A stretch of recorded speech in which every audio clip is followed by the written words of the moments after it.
listening to Keith Prince's Curtain Call.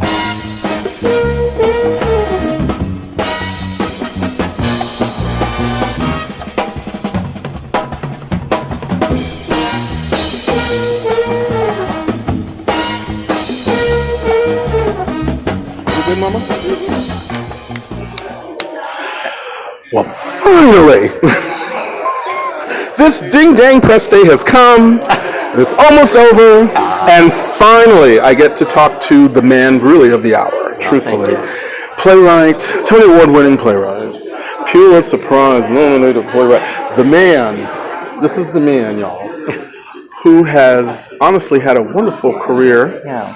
This play is going to be very interesting because this is going to be moments from your life, maybe.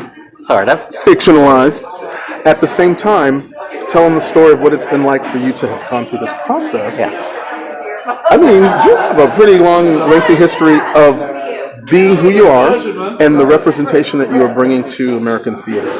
Because you're the modern day conversation for anything Asian American, Asian at all. Yeah. How does that feel? Like, to have to carry that? Like, I mean, to some extent, the play is about that issue, about what it means to be the sort of advocate, to have an image as someone who represents an ethnicity. Yeah. And so there's an autobiographical character, DHH, and it's not like I could have found a better looking actor than Daniel Day Kim to play me, so that's a win. But also, Daniel is somebody who has a lot of who he is about advocacy as well. And since the comedy in this play stems largely from a character who's known as an advocate, making a huge mistake and then trying to cover up that mistake, it's really fun to have Daniel also embodying that contradiction. And I think people are going to find out just how funny Daniel Day Kim is. I kind of got a sense of it when I got a chance to talk to him, but again, you're bringing something new. I've been very fortunate over the course of time, which I did not know at the time that you had written, you were part of the book writing for Aida. Yeah, and so it was like what? And then you rejudged Flower Drum Song. Yeah. You have gone out of your way really to tell some very interesting stories, or at least being part of the interesting storytelling. How is that relating? How is it for you to try to not only do your own stories, but then looking at what's out in the world at this point? Yeah, I mean, I think I oddly came to playwriting through the discovery of myself as an Asian American. I wanted to be a playwright. I couldn't quite figure out how to write plays. I got a chance to study with Sam Shepard and Maria Irene Fornez, and they encouraged us to write more from our unconscious. And as I did that, I found some of these themes and issues appearing on the page. Things like clash of cultures and what it means to be Asian American and racism.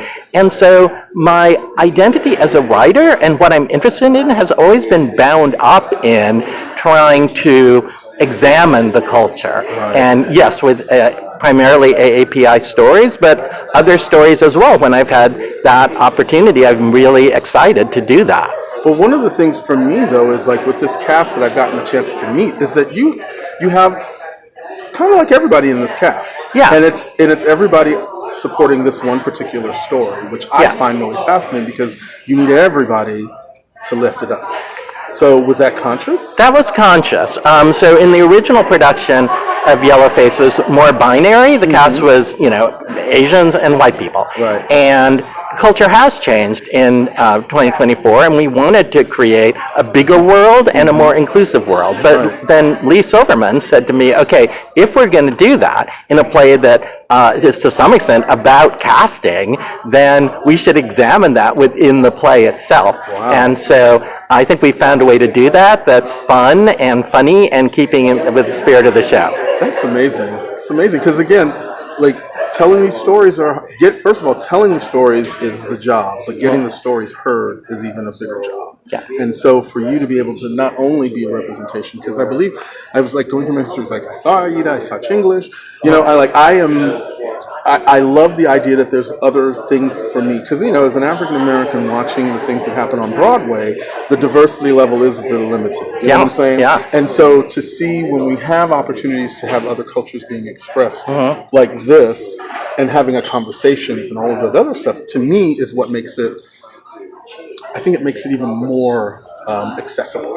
And I think that. I mean, I think that it's not only good art and not only good politics, it's good commercially too. I mean, where Broadway's looking to expand audiences, we don't do ourselves any favors when we only tell stories from one slice of the demographic pie that is increasingly sort of shrinking. Exactly. So I think it's just makes a lot of sense on all levels. Well, I cannot wait. I'm excited.